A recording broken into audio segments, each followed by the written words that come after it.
যে কালকে একজন আমাকে প্রশ্ন করেছিল যে তাহলে কি আপনি মেয়েদেরকে এনকারেজ করছেন যে যে মেয়েরা নিজের পায়ে না, মানে আপনি কি মনে করেন যে মেয়েরা যতদিন না চাকরি না পাচ্ছে, নিজের পায়ে না দাঁড়াচ্ছে, তাদের আমি তো মনে করি বিয়ে করা উচিত। অর্থাৎ এক ভদ্রমহিলা, যিনি অবভিয়াসলি ফেমিনিস্ট বোঝা যাচ্ছে, তিনি বলছেন যে অ্যাজ এ এডুকেশনিস্ট আমার বলা উচিত যে কোনো মেয়ে যতদিন না পর্যন্ত তাদের নিজেরা সরেজ কেড়ে না হচ্ছে, অর্থাৎ নিজেরা রোজগার করতে না শিখছে, ততদিন তার বিয়ে করাই উচিত নয়।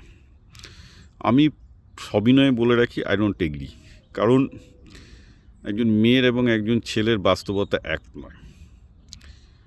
অধিকাংশ ক্ষেত্রে সামাজিকতার কারণে একটা ছেলে একটা মেয়ের দায়িত্ব নিতে পারে, অনেক ক্ষেত্রে একটা মেয়েও তার প্রেমিকের দায়িত্ব নেয়, বা দোজ আর এক্সেপশন, রাইট? কিন্তু নর্ম হচ্ছে যে অনেক ক্ষেত্রেই আমি দেখেছি প্রচুর মেয়ে আছে যাদের বিয়ে হওয়ার পর তাদের স্বামীরা তাদের পড়িয়েছে, তারা চাকরি করেছে, দে গট এ ফুল সাপোর্ট। আবার অনেকে সাপোর্ট পায়নি, এরকম আছে। সো এটা তো ওইভাবে জেনারেলাইজ করতে পারবেন না, কারণ অনেক ক্ষেত্রে দেখা যায় যে মেয়েটার ফ্যামিলি কন্ডিশন খুব একটা ভালো নয়।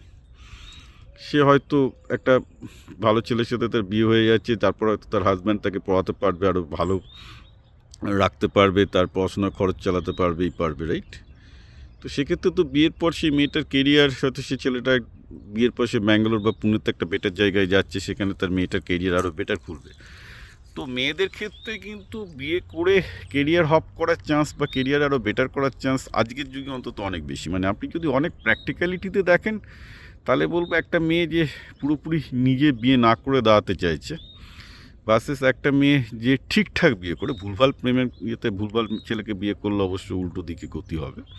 তো যদি মনে করে যে সে একটা ঠিকঠাক ছেলের সাথে বিয়ে করছে, যে কেরিয়ারে প্রতিষ্ঠিত, তাই সে একটা ভালো যায় শহরে, ব্যাঙ্গালোরে চলে গেল, আমেরিকাতে এলো, জার্মানিতে গেল, ইউকেতে গেল, সেখানে গিয়ে মেয়েটা পড়াশোনা করে আরও বেশি কেরিয়ার তৈরি করতে পারবে, তাহলে তো সে বিয়ে করে কেরিয়ার তৈরি করাটাই বেটার, রাইট? তো এইভাবে তো মানে স্টেট লাইনে কিছু বলে দেওয়া যায় না। কারণ কারণ আমি তো বলবো যে বেসিক্যালি বরং এটাও ভাবতে হবে, একজন মেয়ের যদি তার 25+ বয়স হয়ে যায়, তার পক্ষে তো পরে ছেলে পাওয়া কঠিন হবে। কারণ মানে মানে যেটা দাঁড়ায়, অধিকাংশ মেয়ে যারা যখন 25+ যাচ্ছে বিয়ে করতে, তো তারা 30+ ছেলে খুঁজবে। আর 30+ ছেলে মানে যে ছেলেগুলোর বিয়ে হয়নি সেই ছেলেগুলো পড়ে আছে।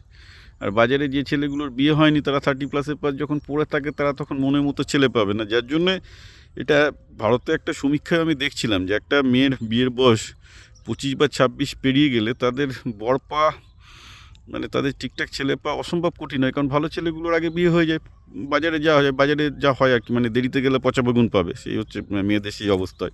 তো তখন মেয়েরা ফ্রাস্ট্রেশনে ভুগতে থাকে। তো সব দিকে একটা ভেবে দেখার ব্যাপার আছে।